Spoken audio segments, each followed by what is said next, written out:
For years, Princess Catherine waited patiently, dutifully, silently. But the game has changed. Palace whispers now reveal a startling shift. Catherine has seized control over Princess Charlotte's education, blindsiding advisors, and rewriting royal tradition in one swift, calculated move. What triggered this rebellion from a future queen? The answer starts in silence and ends in defiance. Before we go deeper into what this really means for the royal family, make sure to subscribe so you don't miss a single update. It didn't happen overnight. Behind the palace gates, frustration had been mounting within Catherine for years. Those close to her recall the countless closed-door meetings where she voiced concerns about the rigidity of the royal curriculum, concerns that were, more often than not, met with silence or patronizing smiles. She had tried, time and again, to gently nudge tradition toward progress, but every effort was stonewalled by a wall of advisors who insisted that Charlotte must be groomed as the crown always has been, prim, controlled, and molded in the shadow of centuries-old protocols. Catherine, once the embodiment of royal patience, began to break. Insiders recount moments of growing tension, subtle but unmistakable. Aides reportedly heard the future queen expressing doubts about Charlotte's development under palace-appointed tutors. But the turning point came in the form of a private conversation, captured inadvertently on a secure internal recording, where Catherine was heard muttering, "I'm done waiting." The words weren't shouted, they were whispered with a finality that chilled the room. In that instant, a line had been crossed. This wasn't merely maternal frustration. It was a declaration of war on the system that sought to dictate her daughter's destiny. Behind the scenes, Catherine's appeals had already been dismissed multiple times. Proposals for updated learning methods, international exposure, and emotional resilience training were systematically blocked by officials who clung to the past like armor. The Crown's education advisors, many of whom had once worked under the late Queen Elizabeth, deemed Catherine's approach too modern, too disruptive, too unroyal. But what they failed to understand was that Charlotte was no ordinary child, and Catherine, no longer the obedient Duchess of Cambridge, had transformed into something far more formidable. There were whispers that the real conflict stemmed from deeper fractures within the royal power structure. King Charles, while sympathetic, was trapped in a web of political caution, while Camilla's camp pushed for Charlotte to adhere strictly to Windsor legacy. The old guard insisted that deviation would only invite criticism and weaken the institution. But Catherine had reached her limit. Every polite nod she'd once offered was now replaced by silent resolve. She saw what others refused to see, that Charlotte, inquisitive and instinctively sharp, was being quietly dimmed under the weight of outdated norms. And then came the quiet evolution of Charlotte herself. Those closest to the family began noticing a subtle but profound change. Her questions had grown bolder. Her interest in global affairs was no longer confined to classroom prompts. The child was awakening to something more, and Catherine wasn't going to let bureaucracy smother it. She saw in her daughter a spark that couldn't be fed with rote recitals and ceremonial etiquette. And so, without fanfare, she began to strip away the barriers. But this wasn't just about academics. It was about control, legacy, and defiance. And soon, Catherine would take the most radical step of her royal life: a secret vault, a sealed letter, and a royal education plan not meant to be seen until now. Sources claim Queen Elizabeth left a hidden blueprint outlining the ideal upbringing for the next royal female leader. But this wasn't meant for Camilla or even Catherine. It was for Charlotte. And when Catherine discovered it, everything changed. Long after the public had mourned Her Majesty's passing, when the palace halls had grown quiet and the official tributes faded, a whisper made its way through Windsor's oldest corridors. Hidden behind layers of red tape and royal discretion, an unpublicized document, rumored to be personally handwritten by Queen Elizabeth, was unearthed from a private vault only accessible to a select few. It wasn't catalogued, it wasn't filed, it was concealed. This wasn't a ceremonial letter or sentimental farewell. It was a plan, a radical outline for raising a monarch not of the present but of the future. The female sovereign protocol, as it's now being called by insiders, offered something more dangerous than power. It offered clarity. Within the pages were guiding principles, laced with urgency, for a future queen unlike any before her. Intelligence was expected, but not enough. Diplomacy was essential, but secondary. What Elizabeth outlined went further. It was a curriculum for raising a girl who would inherit not just a throne, but a fractured world, a girl expected to rebuild trust in an institution teetering on public skepticism. Elizabeth's vision included nurturing global empathy, resilience under media siege, and most shockingly, the ability to challenge internal royal forces if tradition ever stifled moral leadership.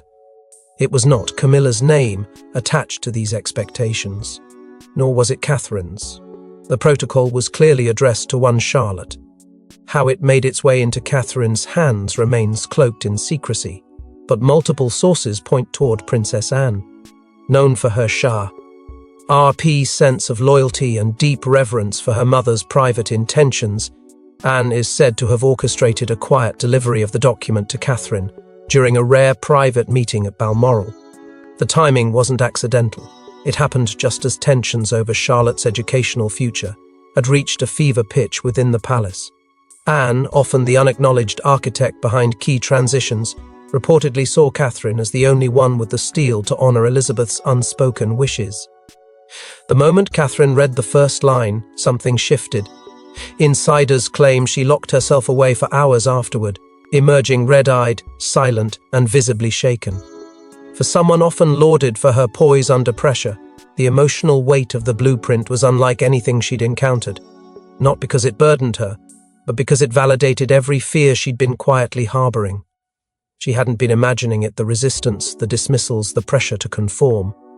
The Queen had seen it too, and the Queen had left behind instructions not for the crown, but for her granddaughter. Yet the blueprint's power didn't lie in its logistics. It lay in its implications. By choosing Charlotte as the subject of such a rare and personal document, Elizabeth had cast her vote, not just for a child, but for a legacy that bypassed Camilla, circled around Charles and placed destiny squarely in the hands of Catherine's line. Charlotte wasn't simply being educated. She was being positioned, fueled by the Queen's vision and frustrated by resistance. Catherine made a chilling decision: she would bypass the Royal Council entirely. The Royal Council expected obedience. What they got instead was a reckoning. In a fiery closed-door meeting, insiders say Catherine challenged the Royal Education Committee, directly questioning their judgment, their bias, and their vision for her daughter. The tension was suffocating. Eyewitnesses claim even King Charles was left speechless. It was an emergency session called under the guise of routine discussion. But what unfolded behind the gilded doors of Sandringham was anything but typical. Catherine entered not as a consort in waiting, but as a woman possessed with a voice sharpened by years of suppression and eyes lit with purpose. This was no performance. Those in attendance described her tone as cold, deliberate, and blistering with frustration that had been boiling beneath the surface far too long. She stood alone at first, no William at her side, no entourage, no scripted lines, just raw maternal defiance. And she made her intentions clear within minutes. The traditional model had failed. She would not allow Charlotte to become another casualty of ceremonial conditioning. The room fell into stunned silence when Catherine leaned forward, voice unshaking, and said, "I will not raise another prisoner." The Lord Chamberlain reportedly dropped his pen. For a royal to use such words that echoed rebellion, not diplomacy, was nothing short of historic. But Catherine didn't flinch. She called out the redundancy of the committee's curriculum, the lack of emotional development, the obsession with image over intellect. She accused them, bluntly, of training future royals to survive within the palace instead of led beyond it. And with every syllable, the weight of her conviction broke centuries of silence that had shackled royal mouths.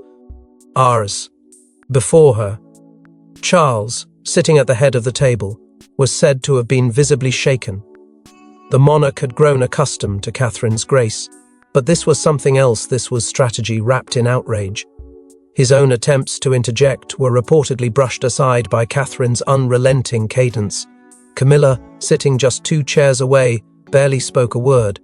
Her silence, according to those present, was louder than any protest. Some claimed she left the room before the session ended, face unreadable, hands clenched. It was the clearest fracture yet between the queen consort and the woman increasingly seen as the palace's true center of gravity. The council, long regarded as untouchable, was split down the middle by the end of the confrontation. Half clung to royal tradition, retreating behind age-old policy. The other half, led notably by Princess Anne, voiced quiet support for Catherine's bold stand. Anne, who herself had endured decades of being sidelined despite her competence, is believed to have nodded in silent solidarity as Catherine spoke. For a moment, two generations of overlooked royal women shared a glance that told a deeper story.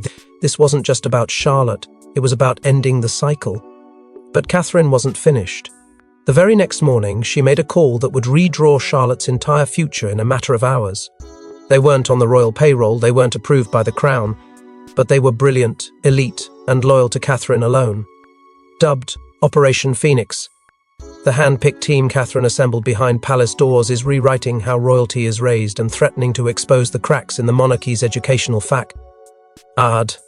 It began with a single encrypted call placed just hours after Catherine's stormy confrontation with the royal council.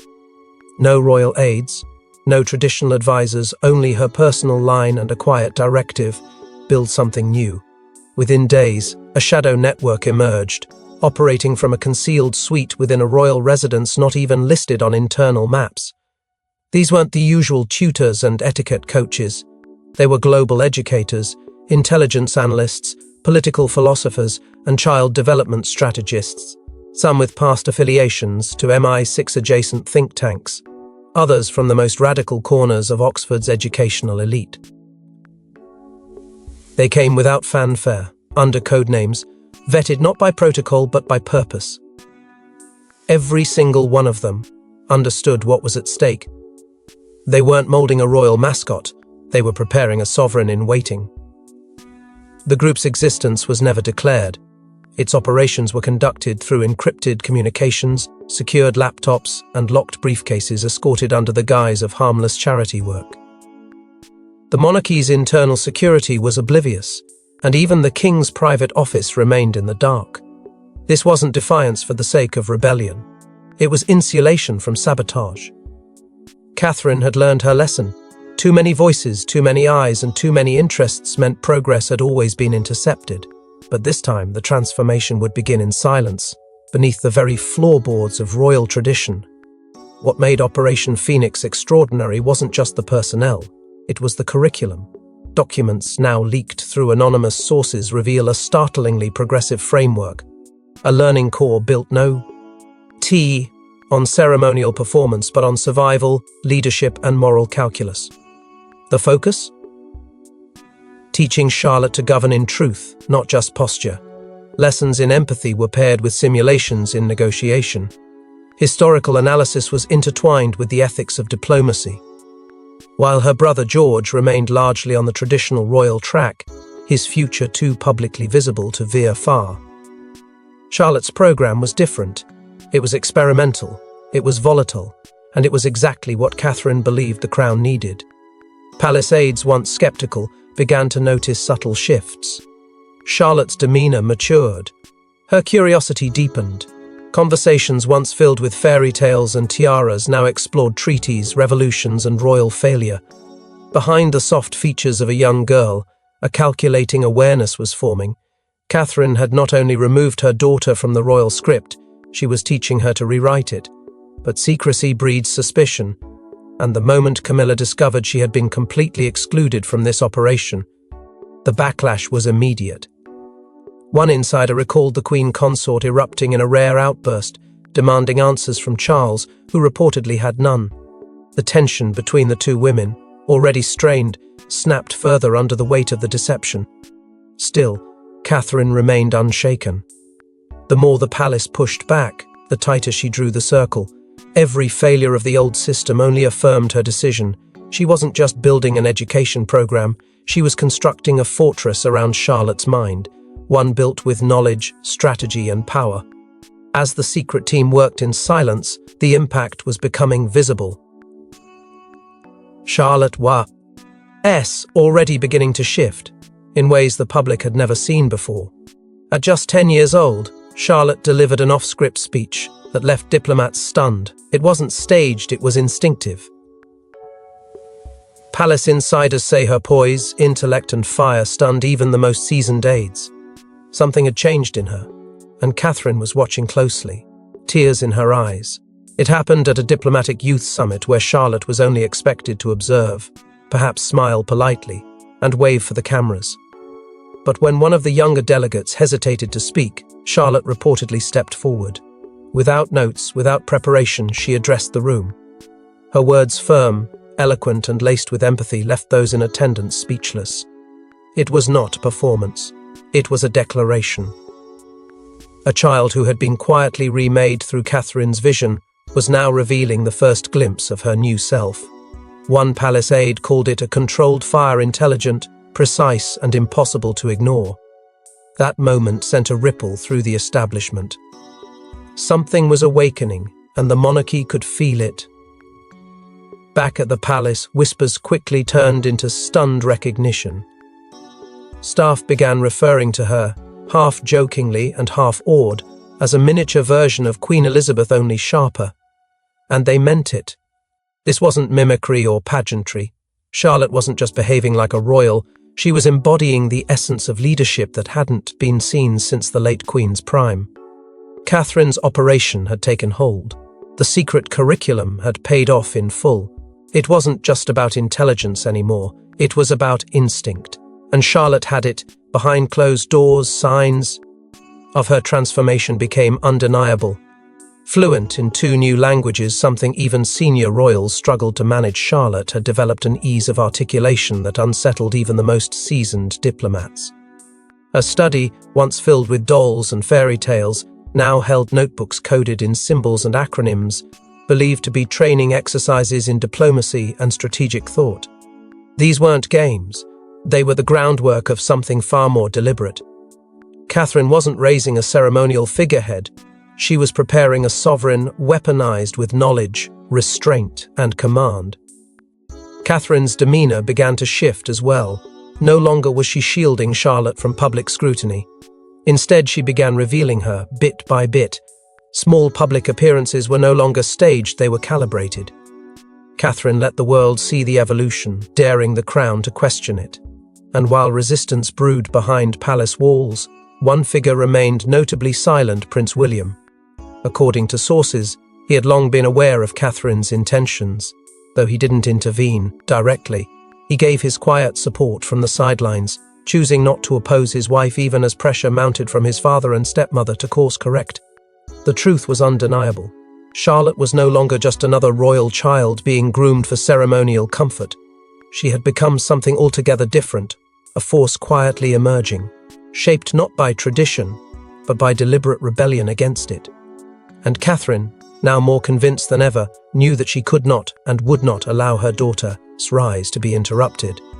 But as Charlotte blossomed into a new kind of heir, the backlash for a within the firm became more vicious, and soon it reached a boiling point. They said it was a clerical oversight, but palace insiders claim otherwise. When 3 of Charlotte's appearances were mysteriously cancelled, all fingers pointed toward Clarence House. And then came the leaked letters, Camilla's private words, seething with resentment over being cut off from Charlotte's life. The war had gone public. The cancellations were subtle at first: quiet redactions from public schedules, brief statements citing logistical conflicts. But those paying attention noticed the pattern. Wales, Scotland, and a key environmental summit, each event tied to Charlotte's new image, each mysteriously scrapped within days of being approved. Catherine, once composed and methodical, began asking pointed questions. And behind the gates of Clarence House, answers were not only scarce, they were evasive. Then, like a match to dry straw, the real spark came: a leaked letter, attributed to Camilla, written in a tone far colder than royal etiquette allows.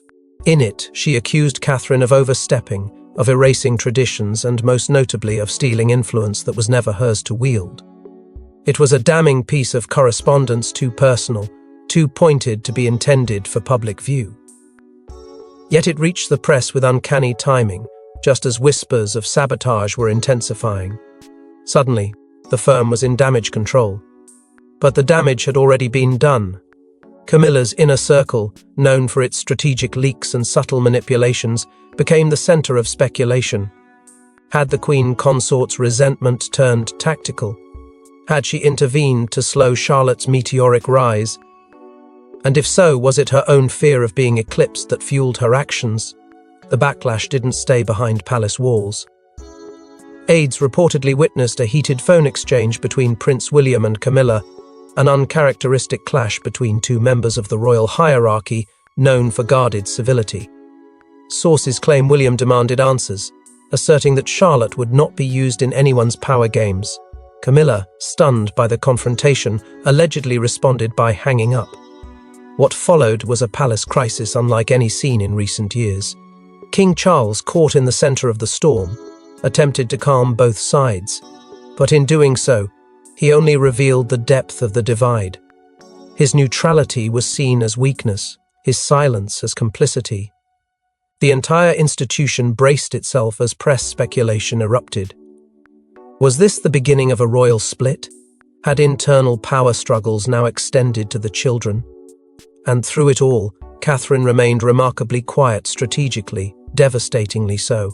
She issued no statement, she gave no reaction, but privately she doubled down. Every cancellation only sharpened her resolve. Every betrayal only confirmed what she'd always feared: Charlotte's ascent would be sabotaged unless she made it irreversible. And so, in the chaos, one figure quietly moved into place to steady the balance: Princess Anne. Acting as mediator, she stepped between the two women not to stop the conflict, but to channel it. Those close to her say she warned the firm that denying Charlotte's path would backfire, and that Catherine wasn't backing down. Anne didn't take sides, she didn't have to. Her allegiance, as always, was to the crown's survival, not the comfort of those in its orbit. With the public now sensing a divide, Catherine took one final thunderous step to secure Charlotte's destiny publicly and irrevocably. She stood before the press, flanked by silence, and spoke with the clarity of a queen in waiting. Catherine didn't need permission anymore. With the world watching, she unveiled Charlotte's new educational path and named names.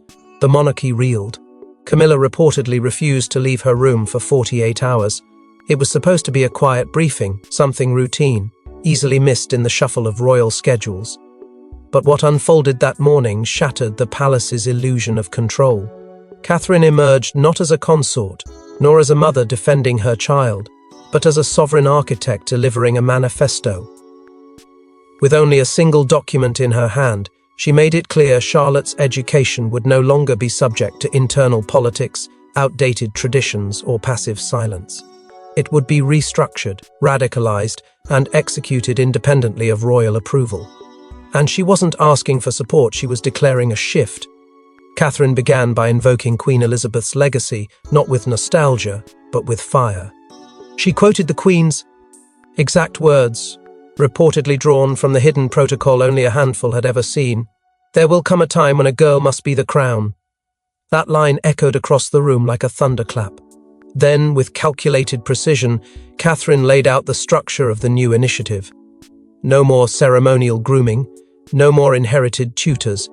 Instead, a fully independent educational trust, led by experts from global institutions, backed by an international coalition of educators and designed around a framework of resilience, statecraft, and psychological fortitude. This was not preparation for appearances, it was preparation for power. Her wording was strategic. She didn't speak in abstract ideals. She spoke of bold women of destiny, unshakable legacy, and institutional truth. She didn't hide behind titles or defer to the crown's will. She looked directly into the camera and said, "My daughter is not a pawn, she is the future." The crowd went silent. Inside the palace, aides scrambled to respond. But it was too late. The world had already seen it, and they weren't looking away. International responses poured in within hours. Former world leaders and current heads of state released statements praising the initiative. Female educators across continents publicly thanked Catherine for her bravery. Schools requested copies of the proposed curriculum. Social media erupted, not with scandal, but admiration. This wasn't just about Charlotte anymore. It had become a movement, one that positioned Catherine not just as the mother of a princess, but as the voice of a new era of monarchy. And then came the footage. Leaked from a private room inside the palace, it showed Charlotte watching her mother's speech. Her eyes didn't waver, she didn't blink. And when Catherine said those final words, "She is the future," Charlotte smiled. It was a moment too raw to be staged, too precise to be dismissed. But beneath the triumph, a deeper plan had already begun, a legacy move not just for Charlotte, but for every royal woman to follow. This wasn't just about Charlotte, it was about every royal woman who waited, who obeyed, who sacrificed, and who was silenced. Catherine's plan wasn't impulsive, it was generational. Sources now confirm she's quietly laying the groundwork for an entirely new royal female order, and Charlotte is only the beginning. Long before her press conference, long before Charlotte's first bold public moment, Catherine had already begun weaving the threads of something larger, something permanent. It started in whispers behind palace curtains and ended in full-fledged strategy meetings with a growing coalition of royal reformers. Her objective was clear: to create a lasting framework that would ensure no future royal daughter would be forced into the shadows of male primogeniture or ceremonial obedience. The palace's educational structure, once treated as sacred and untouchable, was being slowly dismantled brick by outdated brick. Behind closed doors, Catherine initiated meetings with European royals, women who had quietly faced the same constraints, the same erasures, the same invisibility cloaked as tradition. Together, they began discussing a cross-border alliance, a silent fraternity of sovereign daughters ready to rewrite the rulebook from within. These weren't public treaties or televised summits, they were private accords, sealed in trust and aped by centuries of shared repression. One by one, the doors of ancient houses opened not to resist, but to listen. At home, the transformation went deeper. Catherine moved to establish a private education trust, not just for Charlotte, but for all future heirs, who would one day wear the weight of expectation on their shoulders. This trust would function outside the rigid oversight of the monarchy's traditional channels, focusing on leadership, diplomacy, and ethical governance, not etiquette, obedience, and photo ops. Catherine didn't just want Charlotte to thrive, she wanted to sever the cycle that had crushed countless royal women before her. Changes within palace departments were swift and quiet. Long-standing advisors were reassigned or removed. New consultants aligned with the trust's values were embedded within key committees. The tides were shifting, and those paying attention knew exactly who was steering them. In one emotional moment, overheard but never publicly confirmed, Charlotte is said to have thanked her mother in private. "You believed in me when no one else would." For Catherine, that sentence alone justified the storm she had unleashed. But it was a palace aide's quiet remark that would later encapsulate the true magnitude of what was happening. "She's not just raising a princess," the aide said. "She's building a crown. A crown forged not from gold or tradition, but from resistance, clarity, and will." And as the dust settled from Catherine's revolution, the monarchy found itself standing not in collapse, but in transformation. The beginning of a new order. But even now, as the world praises Catherine's audacity, one final shock awaits the royal archives, may hold a truth that even she hasn't seen yet. Buried in the royal succession files is a clause almost no one remembers, but palace insiders are whispering again. Was Charlotte pre-designated by Queen Elizabeth as the fallback heir in case of dynastic fracture? If true, Catherine's bold moves weren't just maternal, they were prophetic. And the crown may already be closer than anyone imagined. Behind the stone walls and polished traditions of the monarchy lies a document that few have dared to reference, a contingency clause drafted in the turbulent 1990s, designed for use only if the royal line was ever fractured beyond stability. Its existence was dismissed as theoretical, a bureaucratic safety net for a scenario the crown never believed would come. But whispers now claim the clause was quietly updated in the final years of Queen Elizabeth's reign, and within it, a name appears that changes everything: Charlotte Elizabeth Diana. Not just as a symbolic figure, but as a legitimate fallback heir, a princess marked decades ahead of her time, as the sovereign who would rise if the line faltered. It's no coincidence, insiders say, that this clause resurfaced just as Catherine began dismantling the old educational system and erecting a new one around Charlotte's destiny. In fact, some suggest she knew about it all along. Royal staff have long speculated that during her early years as Duchess, Catherine was granted access to documents meant only for senior royals. One aide recalled a hushed conversation in which Catherine allegedly said, "There's more to her future than anyone's ready to admit." At the time, it sounded maternal. Now it feels calculated. Resistance from inside the palace has been fierce. Requests to formally review the document have reportedly been stalled or outright denied. There are claims that certain senior royals have instructed archivists to restrict access until further notice. The fear is obvious: if the clause becomes public, it won't just validate Catherine's actions. It could ignite a constitutional storm. Because if Charlotte has already been designated as the monarch in waiting in the event of crisis, then Catherine's campaign was not just a mother protecting her child, it was a queen-maker executing the long-hidden will of the crown itself. And then there's the timing. The monarchy is still recovering from fractures familial, institutional, and public, with trust in certain members eroded and the line of succession more scrutinized than ever. Charlotte's emergence feels less like a coincidence and more like a reckoning, long in the making. If this clause is real, if Queen Elizabeth truly foresaw the unraveling and placed her faith in Charlotte, then everything Catherine has done was not rebellion. It was obedience to a buried command. Final whispers from within the palace suggest that a legal review of the clause is underway, though the findings are unlikely to be disclosed. But in corridors where silence once ruled, conversations are changing. The question is no longer whether Charlotte will rule, but whether she's already been chosen to. And if that's true, the crown didn't just shift, it moved quietly, powerfully, and in plain sight. As whispers turn into truths and traditions collapse under Catherine's steady hand, one thing is certain: the age of passive princesses is over, and in its place rises a sovereign shaped not by obedience, but by fire. Thanks for watching. Please don't forget to like and subscribe, and we will see you in next one.